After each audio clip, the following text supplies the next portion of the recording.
Hello বন্ধুরা, আমি চলে এসেছি তোমাদের সবার প্রিয় কমা নতুন একটি ব্লগ নিয়ে। আর আজকে আমরা যাচ্ছি একটু পার্লারে। পেছনে দেখতে পাচ্ছ তত্ত্বগুলো সব রাখা আছে। তো যেহেতু আমার আশীর্বাদ, তো সেই কারণের জন্য চলো তাহলে এবার যাওয়া যাক। আজকে মা যাচ্ছে, বোন যাচ্ছে সাথে। তো চলো দেখি কি কি করা যায়। চলে এলাম পার্লারে। তো এখানে এসে প্রথম আমার কোশ্চেন ছিল যে পুজোতে কি অফার রেখেছো। তো তাদের চার্ট আমাকে দিল, দেওয়ার পরে মা বলল তুই কি করবি। আমি বললাম যে শুধুমাত্র একটা ক্রিম মাসাজ নেব। বোন স্পা করার জন্য এদিকে হেয়ার ওয়াশ করতে শুরু করলো। তো মা বলল মাও একটা স্পা নেবে, আর আমাকে বলছে শুধুমাত্র একটা ক্রিম মাসাজ নিবি, তাই হয় নাকি কখনো।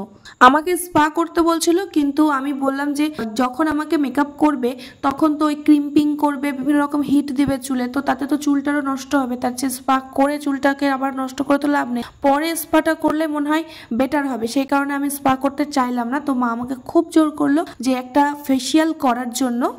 যাই হোক, মায়ের জোরাজুরিতে রাজি হলাম আর বললাম যে আমার স্কিন টোন অনুযায়ী যে ফেসিয়ালটা যাবে সেটা করে দাও। তো তারপরে ওরা আমাকে একটা ড্রেস পরালো ফেসিয়াল করার জন্য।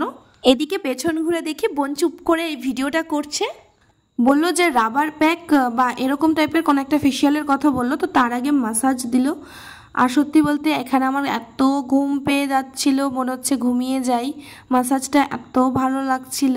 ওই যে আমার অপোজিট সাইডে বোন বসে আছে, ও স্পা করছে বলে ওর মাথাতে ওই কী সব ব্যাগ ট্যাগ পরিয়ে দিয়েছে।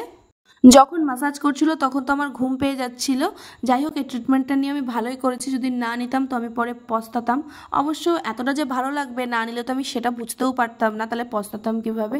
তো যাই হোক, এবার দেখো ওই যে রাবার প্যাক না কি বললো না, যেটা ফেসিয়ালটার নাম, তো ওই প্যাকটা এবার লাগাচ্ছে পুরো রবারের মতো। এই যে দেখো সামনে থেকে, বুঝতে পারছো, পুরো একদম রবারের মতো হয়ে আছে, যেখানে আমি মুখে কথাও বলতে পারছিলাম না, চোখও খুলতে পারছিলাম না। দাঁড়াও তোমাদেরকে দেখাচ্ছি যে তোলার পরে এটা কেমন লাগছে। দেখো, দেখেছো? এই যে এখানে দেখো চার্টে ওদের পুজোর যে অফার প্রাইসগুলো আছে সেগুলো তোমরা দেখতে পাবে। আমার হয়ে যাওয়ার পরে আমার বোনের ফেসিয়ালটা শুরু করলো। আর তারপরে দেখো পাশে মা আছে, মায়েরও ফেসিয়াল করছে, কিন্তু মায়ের ফেসিয়ালটা একটু অন্য হবে আমাদেরটার থেকে। এদিকে আমার একটু কাজ ছিল বলে আমি আবার বেরিয়ে গেলাম। তাহলে ভিডিওটি এখানেই শেষ করছি, দেখা হচ্ছে পরবর্তী ভ্লগে। ততক্ষণ সবাই ভালো থেকো, আর নতুন আপডেটের জন্য অবশ্যই চ্যানেলটা সাবস্ক্রাইব করে দিও। টাটা।